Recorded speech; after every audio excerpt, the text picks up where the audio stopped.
Hello, hello mga kabataw! Ready na ba kayo? Nasamahan kami sa isang strawberry farm dito sa Al Hada Taif, Saudi Arabia. Halina kayo!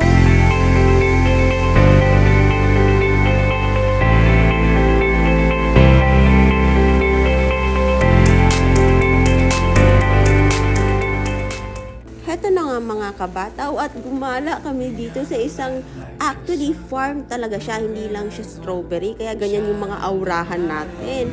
Ito nga mga kabataw, yung cottage na to, may bayad pala yan, 20 SR, kaya lumabas agad kami at makikita mo yung mga baby na yan. Ay, gusto kong dalhin kay Pachuchay. Siyempre maganda din mag-emote mga kabataw dito sa kanilang, ewan ko, tinatayong bahay ba to? Charot!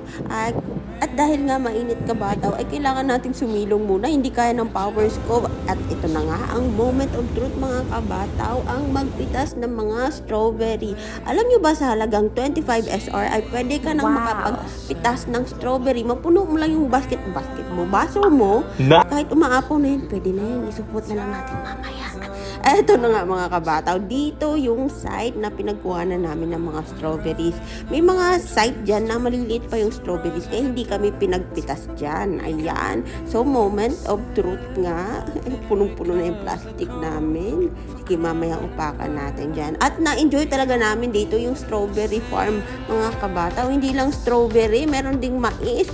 Hindi siya pinipitas, pero Kuya Diego, wag mo namang pitasin. Please lang. Joke lang yan. Hindi natin pipitasin yan.